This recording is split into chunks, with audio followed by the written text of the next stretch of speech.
tardes, días, noches, dependiendo de en qué momento estén viendo este video.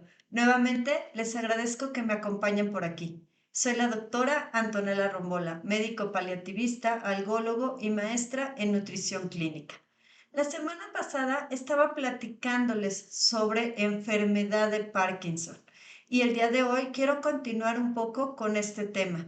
Si tienen alguna duda o alguna pregunta, háganmelo saber y síganme en mis redes sociales. Me pueden encontrar en Facebook, Instagram y YouTube como doctora Antonella Rombola.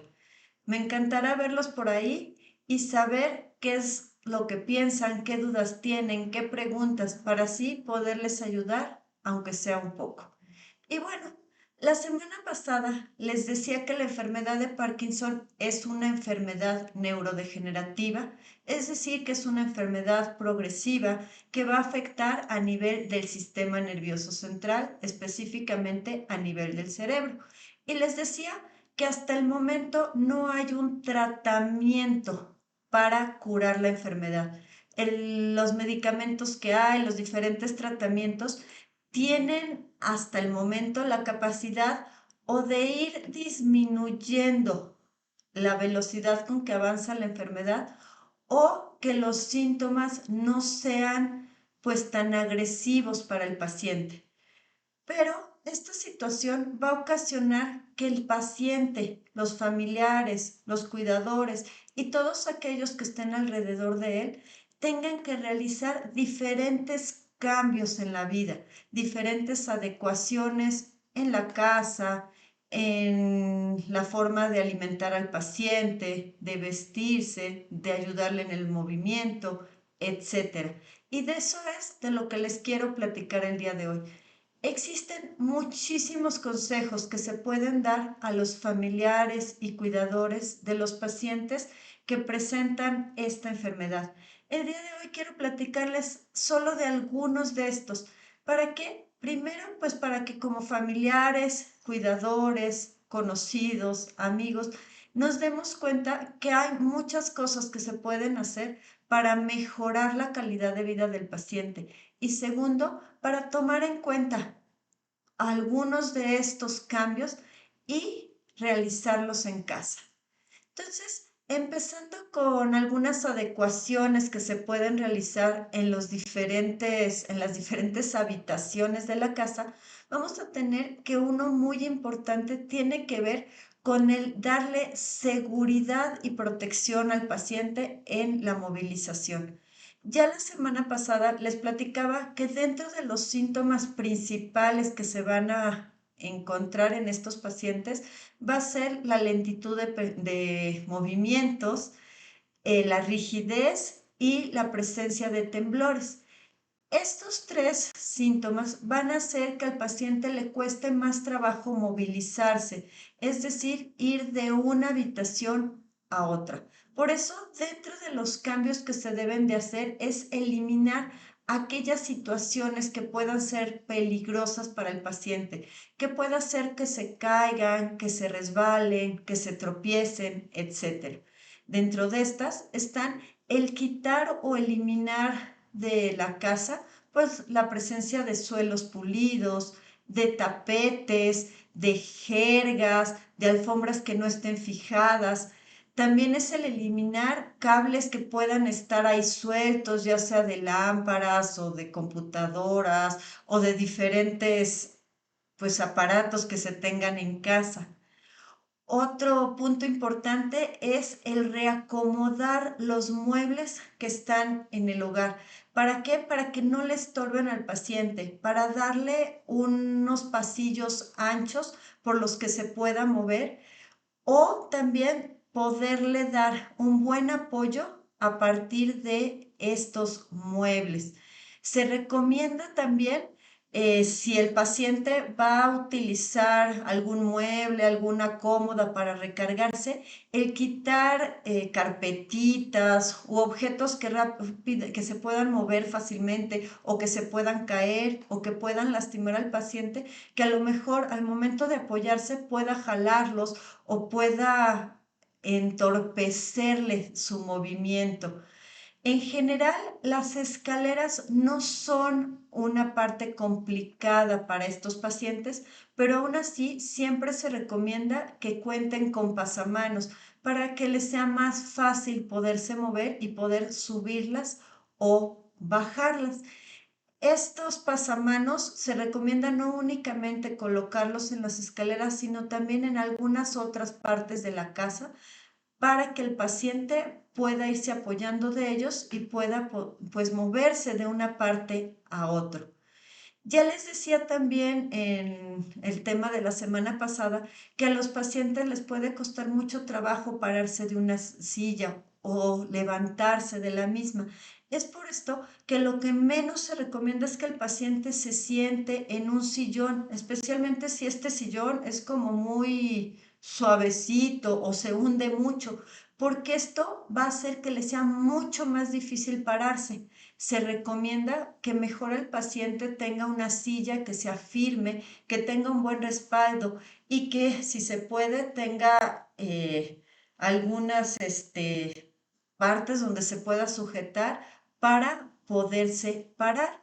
En ocasiones a algunos pacientes les ayuda a tener una silla giratoria de estas como de escritorio para que se puedan movilizar más fácilmente sin tener que hacer tanto movimiento por sí mismos.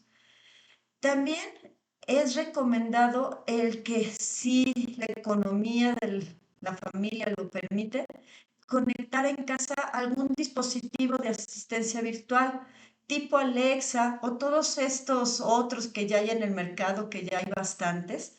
¿Para qué? Pues para que esté ahí conectada la luz del cuarto y que el paciente no ande a tientas, que no necesite pararse de donde está, de la silla o de la cama para prender la luz, o que también le ayude a marcar los números más frecuentes, a las personas con las que se comunica de manera más común, poner música, etcétera.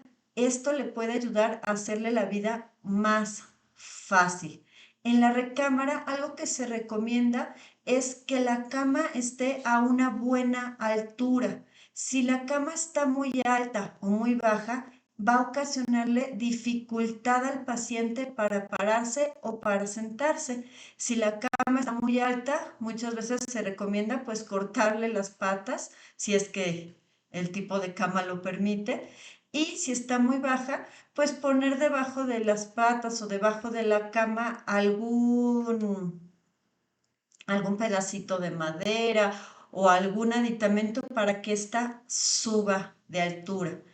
También algo que se les complica mucho a los pacientes es moverse ya que están acostados dentro de la cama. Para esto se ha visto que les puede ayudar el utilizar tanto sábanas como pijamas de telas, pues como resbalositas tipo el satín. Esto ayuda a que la fricción entre el cuerpo, entre la pijama y la sábana sea menor y por lo tanto puedan resbalar más fácilmente y puedan tener mayor movilidad. En la cocina es un lugar donde se tiene que tener pues mucho cuidado. Si el paciente es quien cocina para él o para sus familiares, es importante verificar que sus síntomas estén lo mejor tratados para disminuir el riesgo de que se vaya a cortar, de que se vaya a quemar o de que vaya a tener algún otro accidente. También es importante que los estantes pues estén colocados a una altura fácil para el paciente y que pueda fácilmente acceder a los utensilios, que de preferencia deben de ser de plástico o de melamina, para que si se caen o si se le resbalan al paciente de las manos, estos no se rompan y no haya pues posibilidad de que el paciente se vaya a cortar o se vaya a lastimar. También se recomienda que el paciente siempre tenga alimentos en conserva, pero que estos estén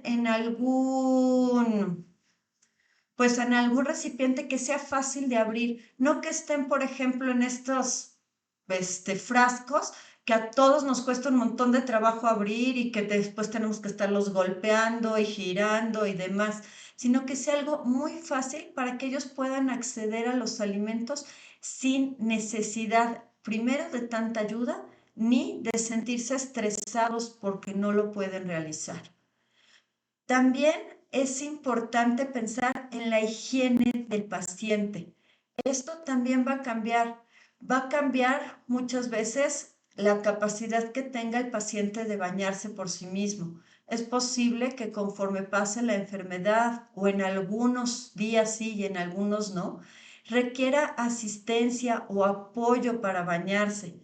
Para esto puede ser muy útil igual colocar barandalcitos en el baño para que se pueda sostener el paciente o introducir en la regadera un banquito o una silla que no se muevan, poner un tapete antiderrapante. Así el paciente puede sentirse, pues, primero, autosuficiente y segundo, sin tanto miedo a caerse o a resbalarse.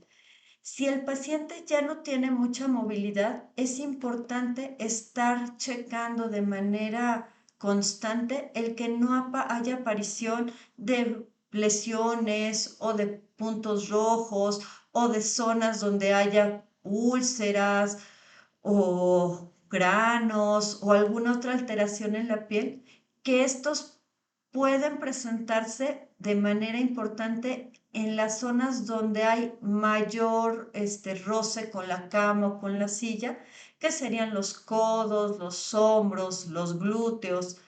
¿Por qué? Porque si empiezan a aparecer estas pequeñas alteraciones, muy fácilmente puede abrirse la piel y formarse úlceras que después es difícil de tratar, además de doloroso para el paciente.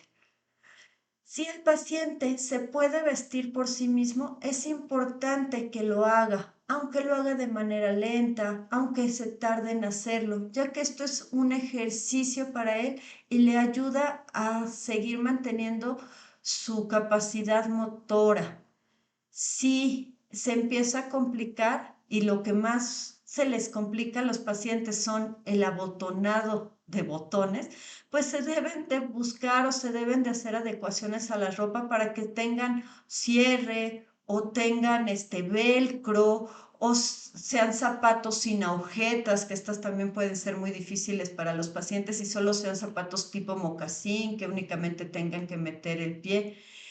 Conforme la enfermedad avance, es posible que van a requerir de más ayuda, que los pacientes van a perder capacidad en su movilidad y en la realización de las actividades diarias.